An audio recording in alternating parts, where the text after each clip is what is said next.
So I have Kirsty McKenzie, the CEO at iMultiply, joining me today. Thank you so much, Kirsty, for sharing your time with us today to tell us a little bit about your experiences with Gearing for Growth through our programs and our coaching.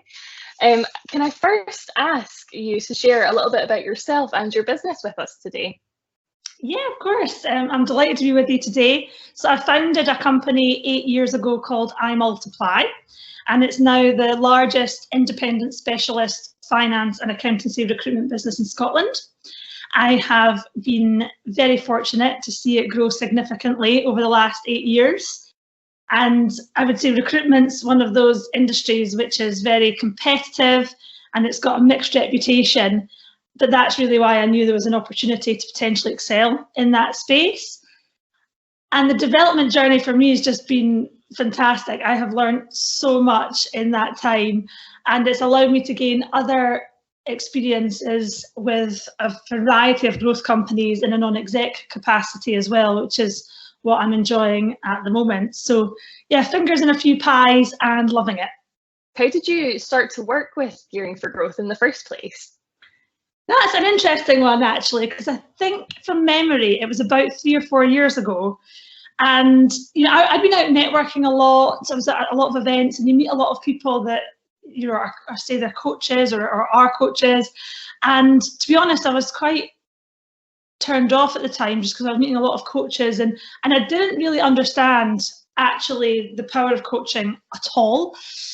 But I'd got to a point where I think I knew where I wanted to go from a business point of view, and I wanted to move away from the operations and move into more of a strategic role, but I wasn't sure how to get there. So I guess I was a little bit stuck, and I was fortunate that I had a lot of mentors around me, but I wanted to kind of unlock the answer myself. And between being in that position, and then I met a few of my contacts who had a coach and had just had some coaching sessions and were raving about coaching. I guess the two of those things just aligned, and I thought, what is this coaching business all about? And then I bumped into Kirsty Bathgate at an event, and it was very timely, and I thought, okay, I'll give this a shot.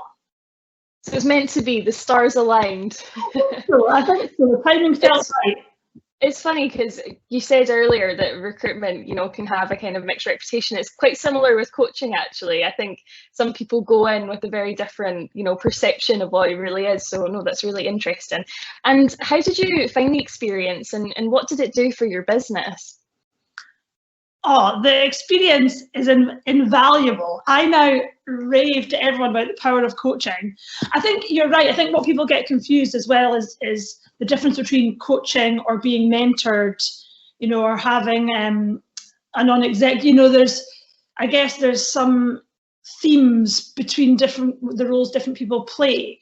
But certainly the coaching that I experienced from Gearing for Growth was around really getting me to dig deep and think about really what did I really want, why was I acting the way I was acting.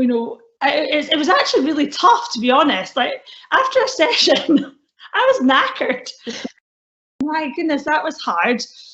But I think that's positive. It should be hard. It's not about someone sitting there giving you the answers. It's about working it out for yourself, because how can someone else tell you what you want? It's within, but that's pretty hard work. And I think you've got to be really open to self-reflecting and recognizing what's gone well, but maybe not what's not gone so well, your strengths, weaknesses. I mean, from a business point of view, so if I was coached about 3-4 years ago, in the last 3-4 years, what I wanted to do is I wanted to remove myself from the day-to-day operations. And it has been a journey, it's been a process, because what came out of the coaching was, for me to be able to do that, I needed to also upskill the leadership team or find other people to fill the gaps that the leadership team had. So it's been a journey, but where I've got to now is I have a managing director now that runs iMultiply. I do not run the company anymore. And if you'd said to me 3 years ago that's where I would be, I mean, I would have been over the moon thinking, how am I going to get there? But I honestly believe I've got there through the power of coaching. do have to dig deep, like you said. So that's really great to hear. So you kind of touched on this earlier, that you had a perception perhaps of coaching before you started coaching. So can I ask you a bit more about that? What did you kind of think about coaching before you started it yourself?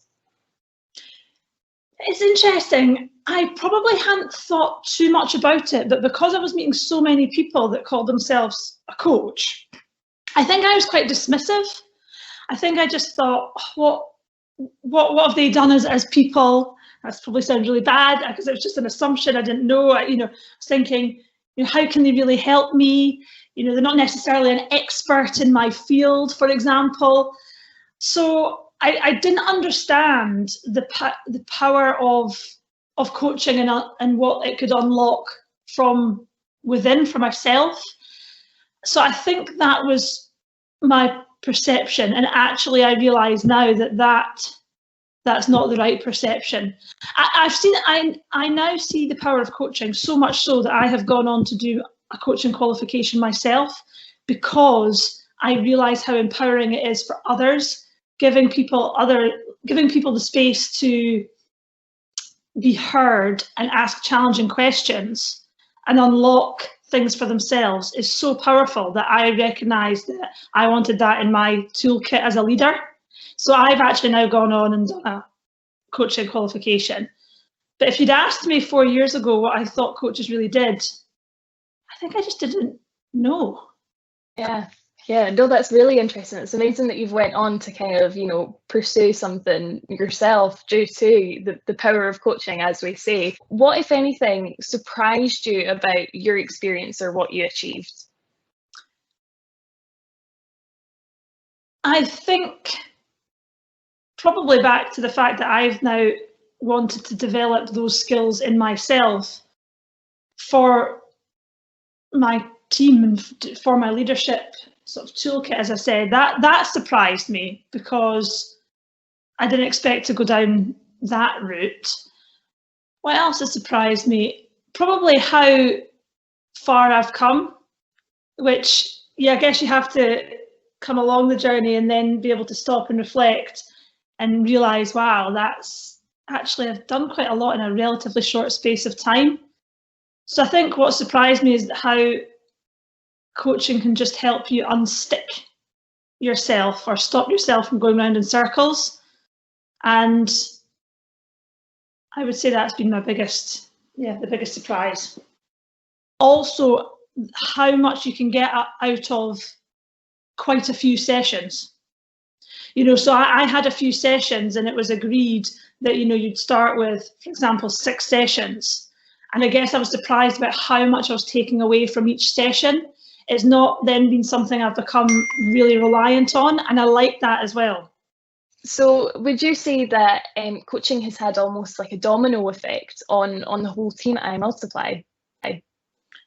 Absolutely, without a doubt, in many respects, because I put the whole team at iMultiply on an introduction to coaching course, because I just believe that, if nothing else, that was going to improve everyone's listening skills, understanding of others, and their own self-reflection skills, which can only be a good thing.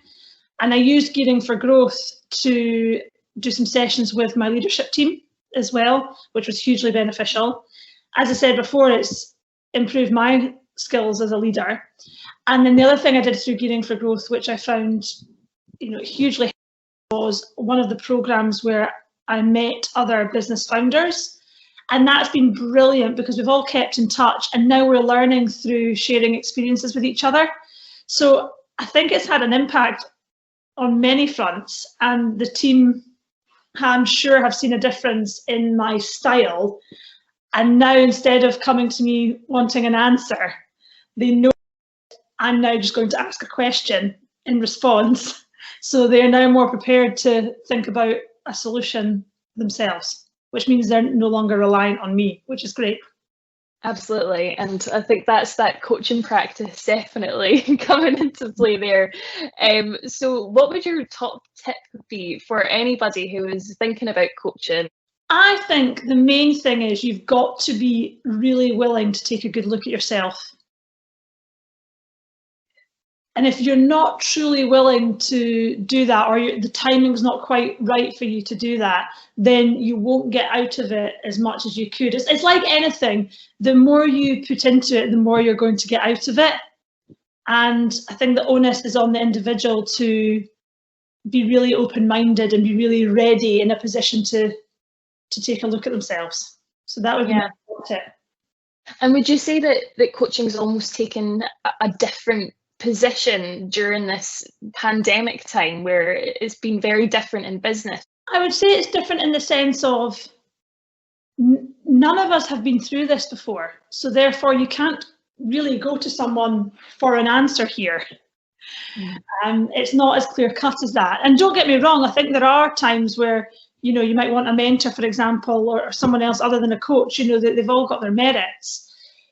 But I think coaching could be very effective during this time because you can't go to someone else for an answer. And actually, you need probably time and the space for your brain to work through, you know, what you're going to do next or how you're going to tackle a specific challenge. And I think that's one of the biggest challenges for people running their own companies is, are they creating enough headspace, especially when they've got all the stresses, particularly at the minute, to reflect and properly plan for the future. Yeah, absolutely. And finally, do you have a top tip for a fellow CEO? I'm sure you have many, but well, one thing I've learned, one of many things I've learned through being coached, is that I wasn't creating enough thinking time. I was too in the detail, and I'd heard before, you know, it's important for founders or leaders of businesses to work on the business, not in the business, you know, so that's a very well-known expression. But actually to get there, to make that a reality I was finding quite tough. And I was also feeling quite guilty if I wasn't doing the doing. So my top tip for other CEOs is just to ensure that you're leaving enough space in your life for proper thinking and self-reflection time. One of the things that came out of coaching, which to be honest, I was really skeptical about when it was first suggested to me, was around writing a bit of a reflective diary, whether that be one line daily or something weekly. I was skeptical. I thought that sounds like a waste of time. But I was open-minded and I did it. And I have continued that now for a couple of years. And I find that hugely beneficial. Not only does it allow my brain some space to think through what's just happened for that day, but actually I can now look back and it's really obvious how far I've come, and that's really empowering as well. So I would encourage other CEOs to consider doing the same. Amazing. Thank you so much again for your time today, Kirsty. And Kirsty does her own vodcast, Kirsty Asks, so definitely check that out on the iMultiply website. Thank you. Thank you, Rosie.